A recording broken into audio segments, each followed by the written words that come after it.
Good morning, good afternoon, and good day. I welcome you to this safe place. It's a very safe place, this box.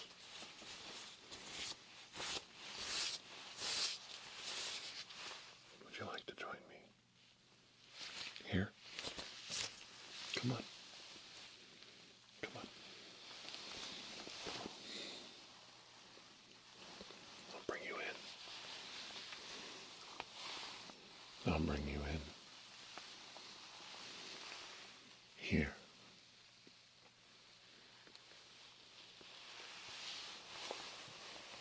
I'll bring you in.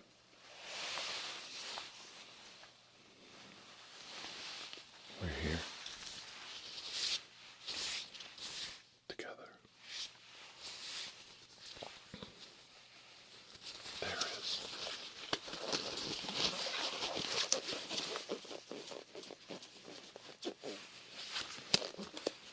so much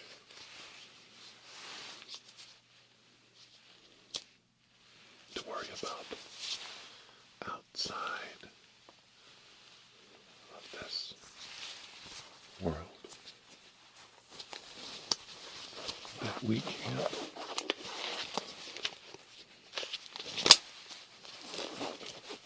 fix. Can't fix it. We can't hope to fix anything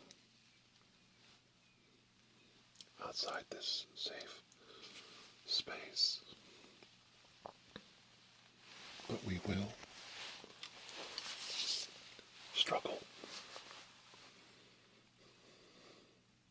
together to keep those pressures and those anxieties and those stresses out. And you will be safe in here. Safe. Safe in here. Safe in here with me. You and I. Safe inside this safe place.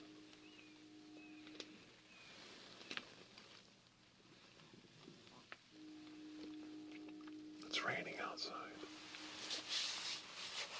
It's damp. And it's gloomy.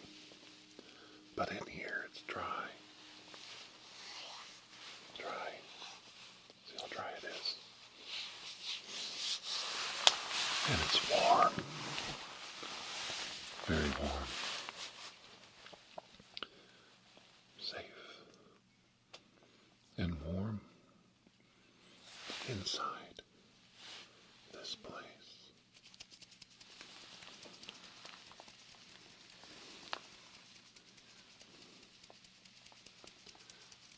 We must pinch shut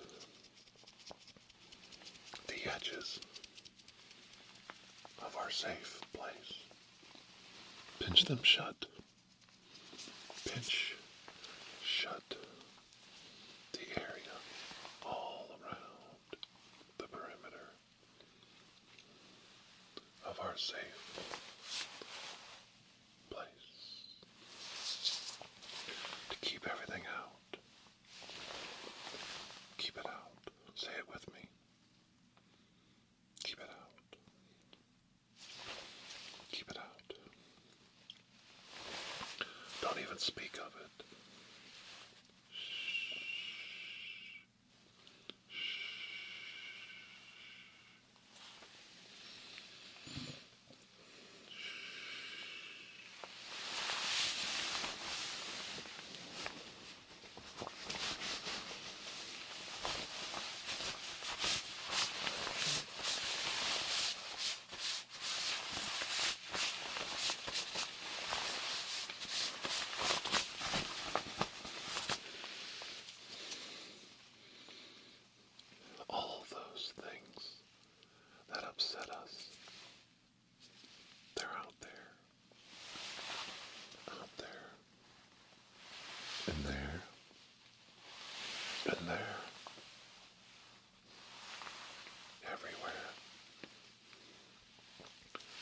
here. In here, everything is tranquil.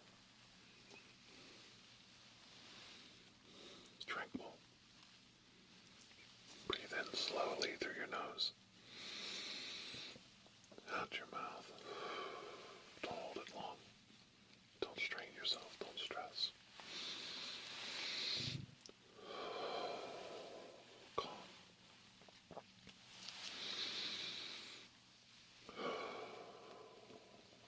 Easily release it. Comfortably release it. Let it go. Let all of the tension. Picture this. When you sit down, when you lie down, when you relax, your muscles are still tight from all of the things that you're dealing with.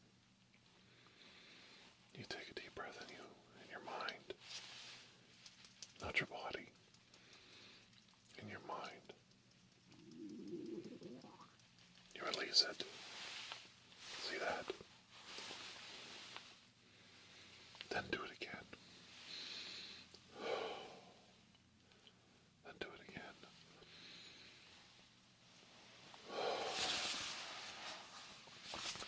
Let it go. Let all of the stress go. Climb in to your safe place. And let it all go. Let it all recede out into the cosmos around you. Let it all sweep off of you, off of you, off of you and away, far, far outside the edges, far outside the perimeter of our safe place, far outside the edges of our safe place. Nothing inside the perimeter. Say it with me. Say it now. Nothing inside the perimeter. This is our safe place. So we say it together. Nothing inside our perimeter. Say it.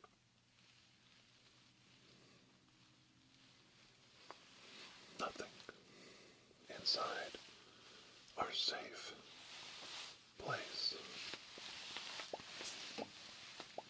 Say it. Nothing inside our safe place.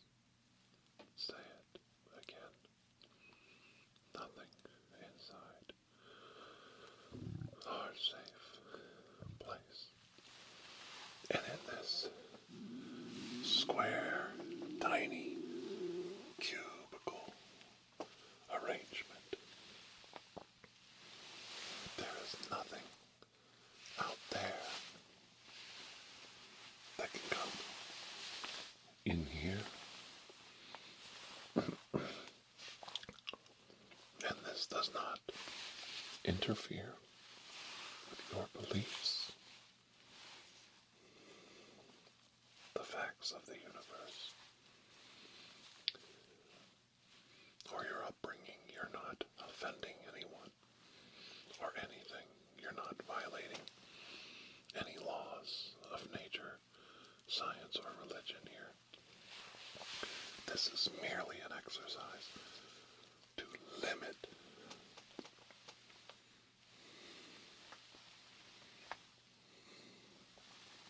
the cycle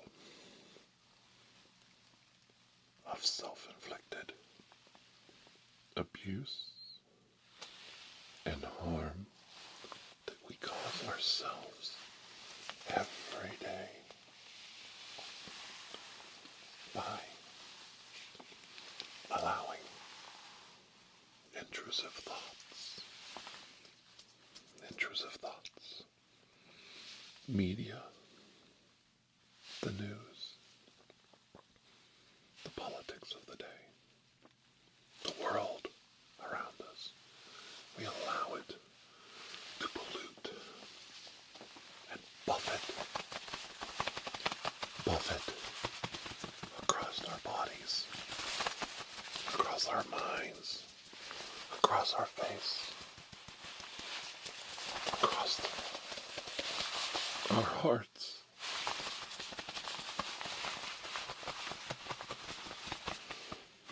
Until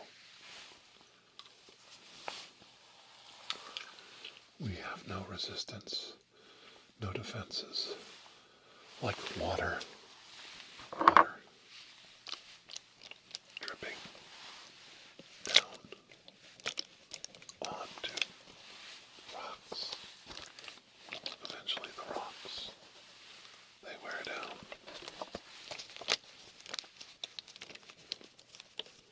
They break. The rocks wash away.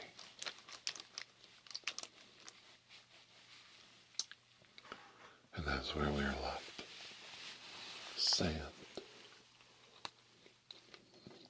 Literally sand. Seeping through the cracks of the worn rocks, being washed away across the shore into an ocean. Wave after wave after wave upon the rocks, taking everything that is us, you, me, all of the empathy, all of the love in our heart, washed away, swept away.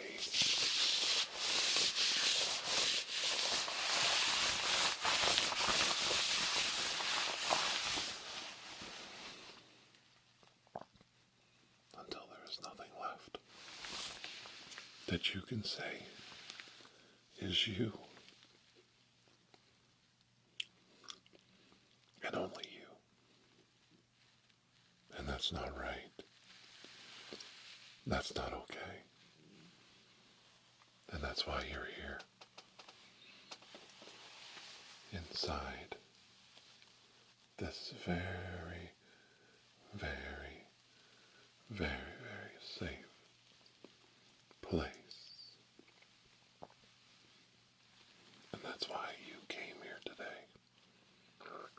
Because you need this as much as I need to say it. You need to hear it. And you need to take it in. That's why you came inside with me. That's why you're in here with me. That's why you are in here with me in your safe place. Very safe inside the walls. Very safe here, here, here. Raise the roof.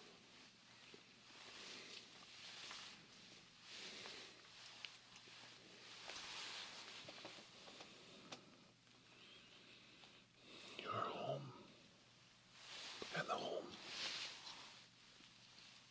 is right here, inside your mind, inside what is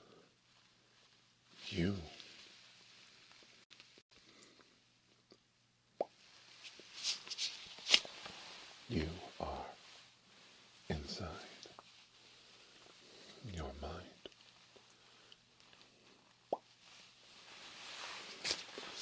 I remember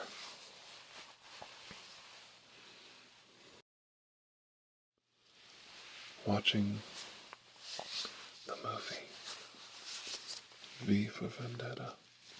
I was a huge fan of Alan Moore. And I was a sad, sad fan because he actually wrote V for Vendetta and several other stories in a British magazine called Warrior in the United Kingdom. And I was a fan of that magazine in the early 80s. I think the editor and owner, producer, was a guy called Des Skin. I seem to remember that. And there was Miracle Man, Marvel Man, and V for Vendetta was in there. And it was an anthology full of chaptered out stories of these characters. And it went bankrupt. And the way I found out about V for Vendetta was in a backwards fashion.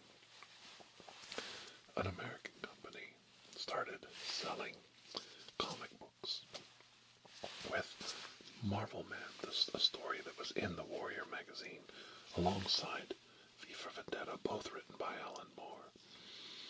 And what happened was, I started following the comic book of the Marvel Man stories, but in America, the United States, they called him Miracle Man, and it was, I believe, Eclipse Comics started putting it out. This is in the mid-80s, mid-1980s. And then I found out that these stories originated in a British magazine called Warrior. So I would go to comic book conventions, comic book shows, and I would search out Warrior magazine. And luckily, I don't know how they got here, I had original copies of Warrior magazine, and nobody wanted them because they were magazine format instead of comic book format, like a graphic novel size that you're used to seeing in the United States. So nobody wanted them, and they were like cheap. I could get them for a couple bucks a piece. And I bought most of them, and I had the story in its original form, written by Alan Moore, and it was Marvel Man there and Miracle Man here. But in the pages were these stories of a character, this Guy Fawkes, political, subversive kind of character, and his name was V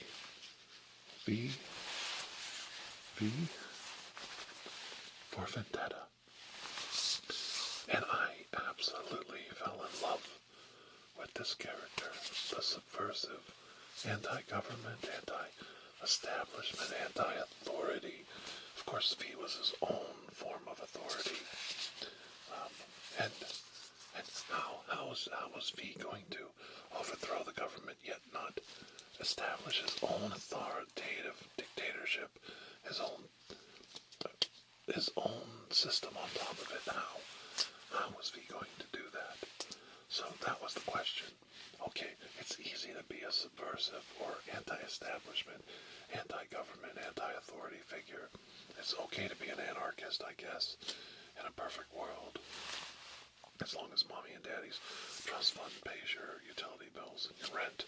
But don't forget that part.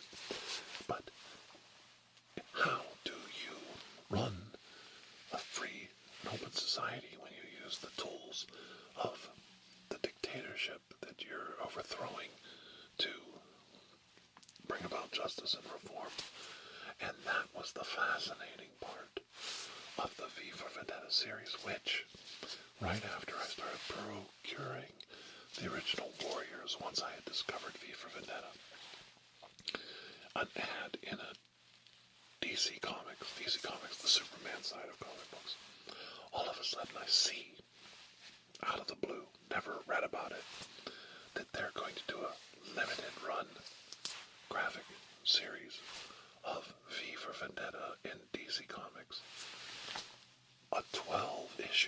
miniseries, a complete telling of the story, plus new stories that I've never read before. They're going to finish V for Vendetta in the pages of Detective Comics, DC Comics. DC stands for Detective Comics. And I was like, I can't believe this. Now, Marvel Man started out, and then it kind of drifted. And it started losing its publishers because they would go out of business or go bankrupt or get into legal problems. So, Marvel Man, to tell that story to its completion, took, I think, 2 or 3 different comic book companies. And it took years and years, and I forgot about it until one day I looked it up and it was finally completed. But V for Vendetta was a complete story, and it was 12 issues, and it was going to be produced by DC Comics. I was going to get to finally see the end result of the work that Alan Moore had set forth in the early 1980s. I might have been 79, 78 when he started Warrior Magazine. These comic stories were so far ahead of anything in American comics at the time, and I think at that time he was also doing Swamp Thing, and he did the Killing Joke around that time. That's when he did the Batman Joker one-shot comic. The Killing Joke was around that same time, and it's also right around the time that he did his most famous work, Watchmen. The Watchmen 12-issue series came out right around that time, 84, 85. Now my years are a little muddled. You have to remember this was 35 years ago or so, or more.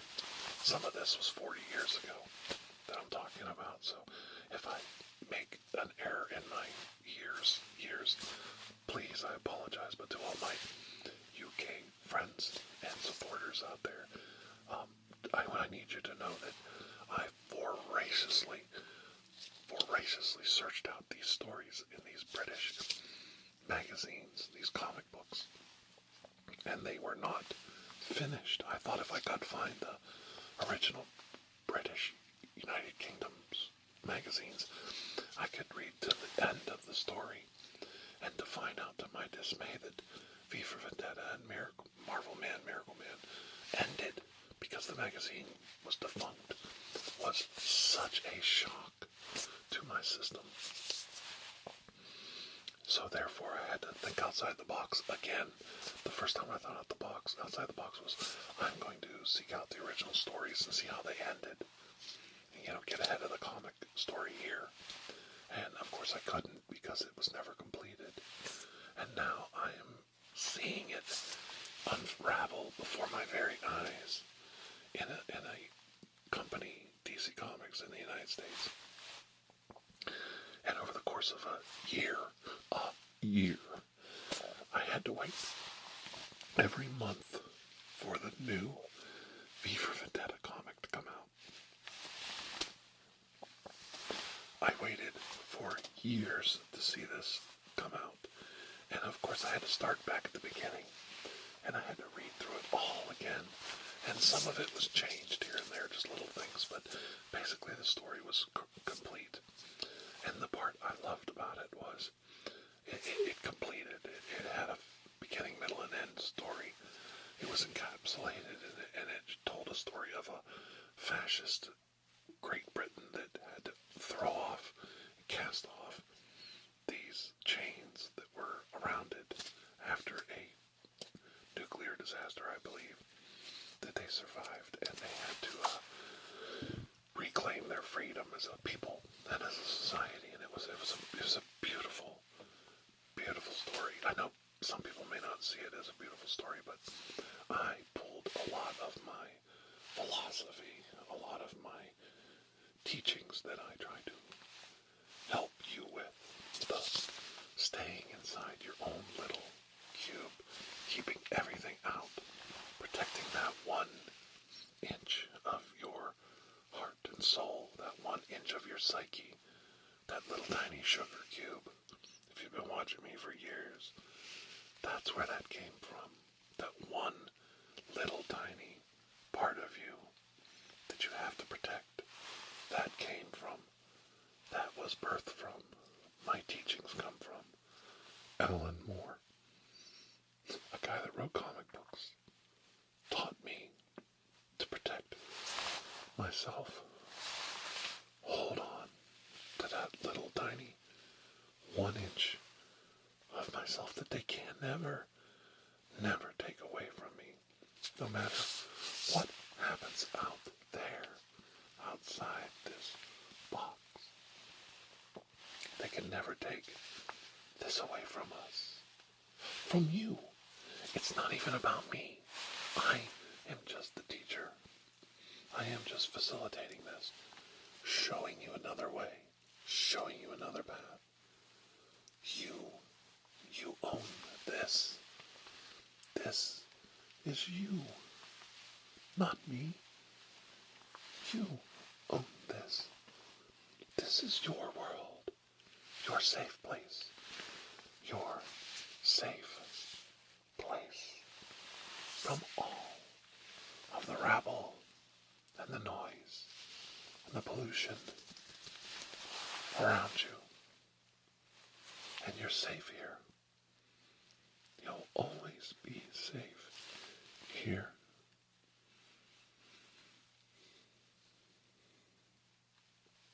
And that's so important.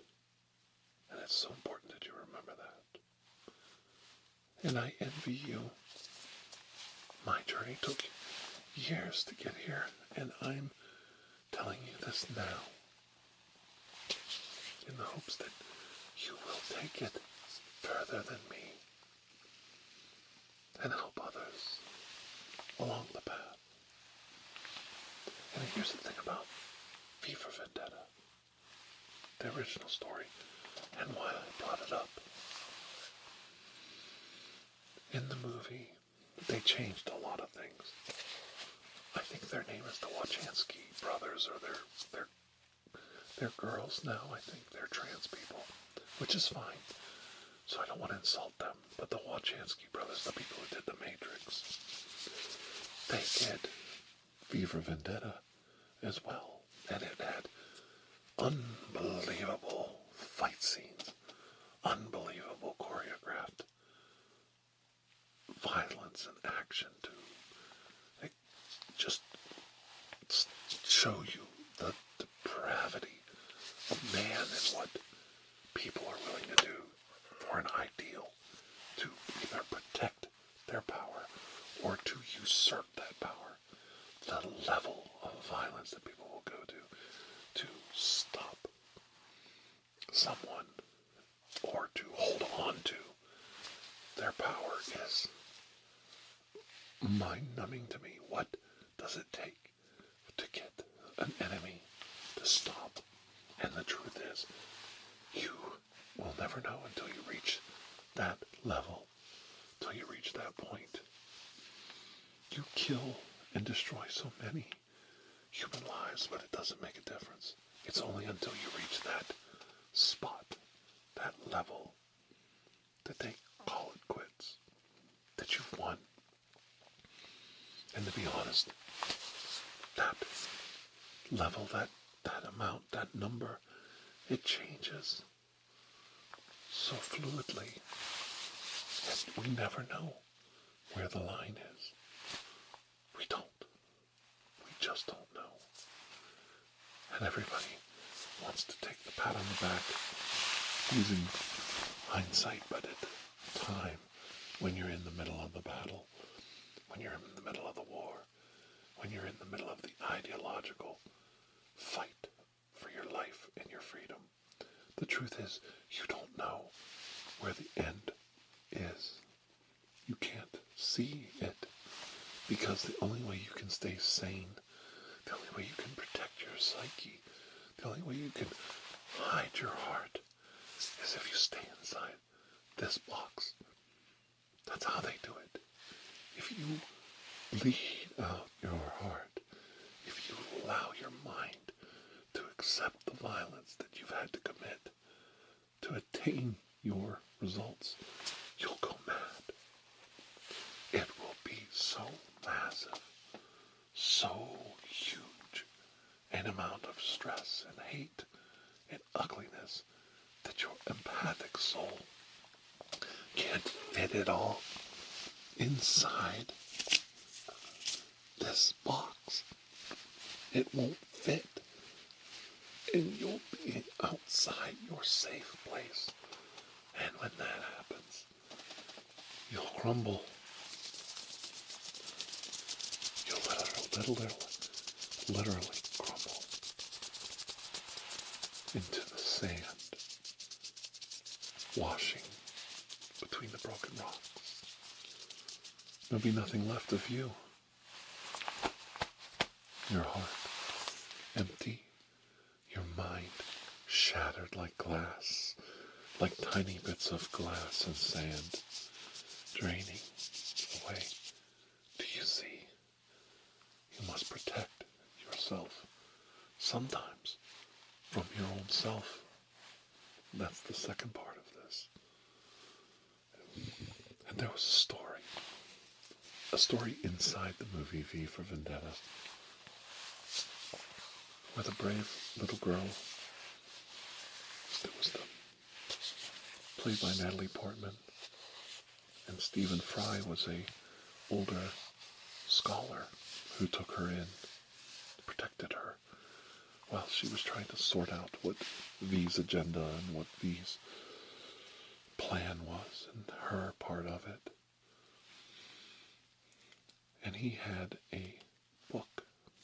He had a holy religious book that he had hidden from the thought police, from the government, that decreed that knowledge, that religion, was outside of their accepted universe, and it was to be destroyed. And anybody that hid this book or worshipped through this book or just owned the book, it was a death penalty, to keep it simple.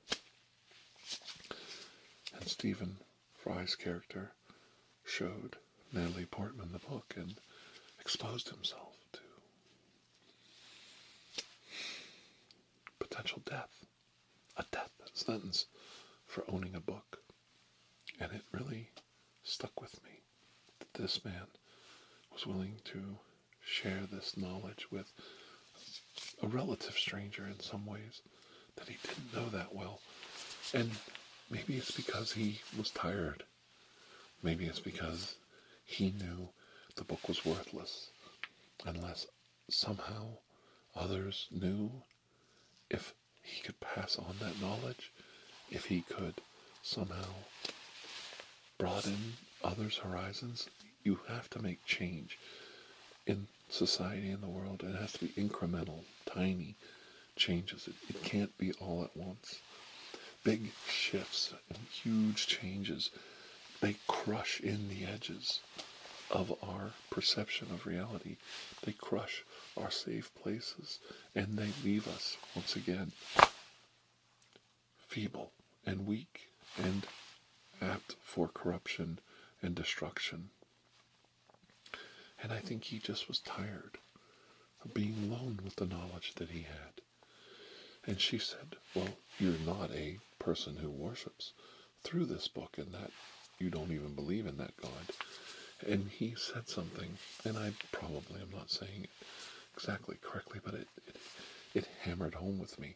You don't have to believe in something or follow it or worship it to still admire the beauty of it.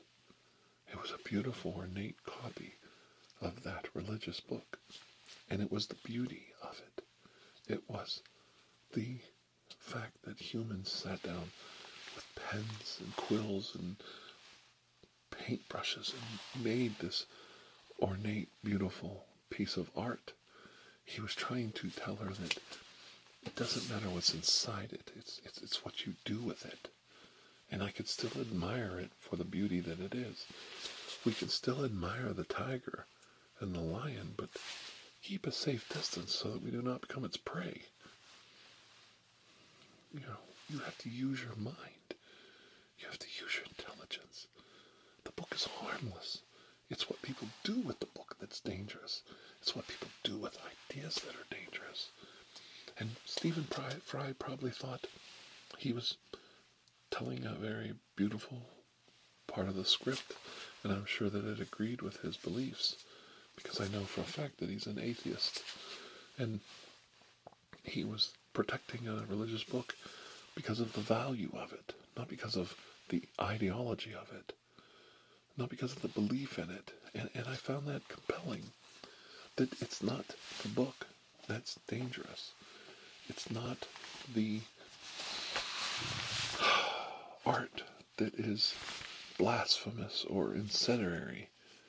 It's what you do with it.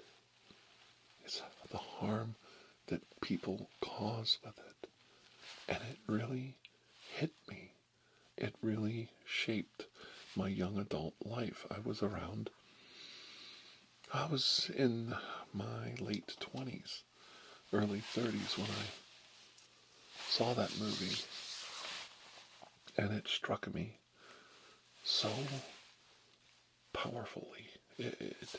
I was probably in my mid-30s. It's hard to remember, isn't it? And I didn't really follow Stephen Fry. I knew he was a comedian at the time.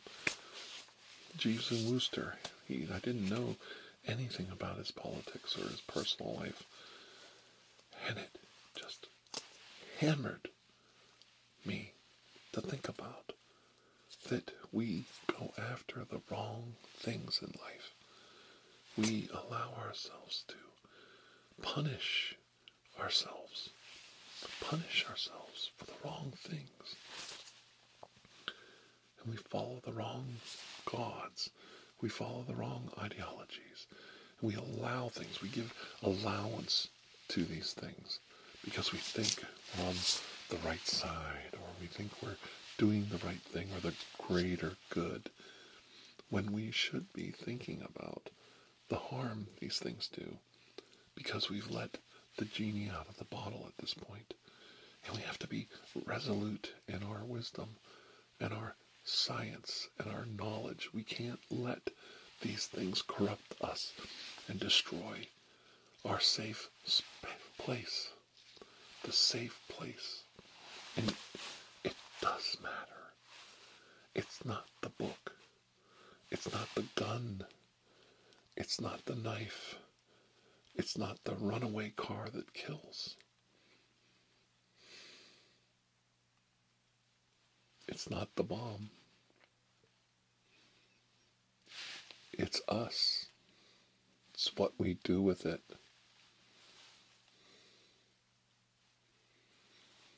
And when you're in here with me, I need you to think about that. I'm not telling you what to do, or who and what to follow, or what to believe or not to believe in. I'm telling you to think about it. Giving the allowance to do something in your name, to commit violence and atrocities in your name. You allow it.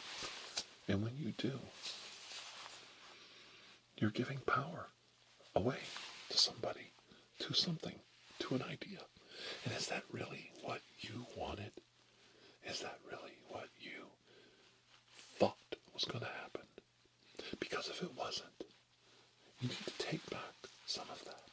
It doesn't mean you can't believe in things. It doesn't mean you can't follow things. It doesn't mean you can't trust in things around you. But maybe you should pull back some of that power. Pull it back into your safe place.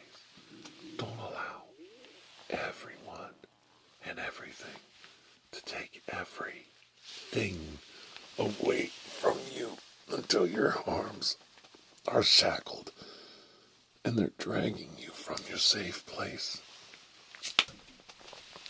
And believe me, if you think it can't happen to you, it can. You have to trust me on this. And I know that's not what you want, because I know your heart. I can feel it. And that's not you. So quit giving power. Quit allowing people to have power over all of you. We're always going to have to work as a collective, as a tribe, as a country, as a nation, as a state, to help and protect and do the greater good for the population, for the whole. But we don't have to step on each other as we do it. We don't have to strip away everyone's safe place, safe zone. Everybody has a right to their own safe place. Me, you, everyone. And this isn't political. It's not religious. It's about the simple fact that we're all in this together. And we have to look out for each other, even when it's not popular or fun, and even when it sucks. We have to be better stewards of what we have. And that's what I'm hoping you come away with, that you found today, and that you found a little bit of your heart. We took it back. Just a little bit of your heart. We took it back. We cleansed your energy. We cleansed your mind. We cleansed the world around you.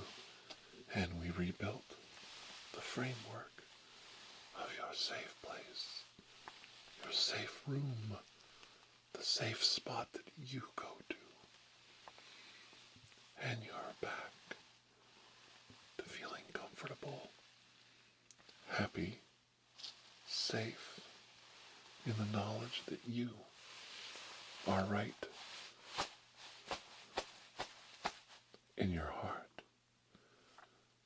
And if your heart's in the right place, your mind will follow. I hope you understand. I hope I reached you today. I hope I reached across from my safe place to yours. And we met. We made contact. The ideas, the knowledge flowed correctly. It's okay to do something and follow something, but you need to take in consideration of the effects. It's what you do with it. It's what you do with it. It's what you allow to happen in your name. You really do have control more than you think. Those in power are not as powerful as the people's power. The power of the people is stronger than the people in power. Remember that. I didn't make that up. I've read it. And you are the people. And there's nothing wrong with you pulling back, taking back some of what you've allowed to happen in your name. And for those of you who feel powerless, think about what I'm saying. Resistance is not futile. Resistance is the key to success. Resistance is the water hammering on the rock. Hammering on the rock until it's broken, until it's cracked, until it's rounded off. The shards of the rock, a square, flat rock, washed down to a round, smooth, polished pebble, until it's sand, until the pebble is ground down to sand and drifts through the water, through the cracks, into the ocean and it's gone. Instead of you being the sand washing away, be the water, be the driving force, be the pounding hammer. Don't give up. Okay? I'm proud of you. I care about you. And I'll always be here to help you. My name is Dr. Andrew Michaels, and I am always here to help you. And until I see you again, please have a most blessed day. Okay? All right. Bye-bye. Bye-bye.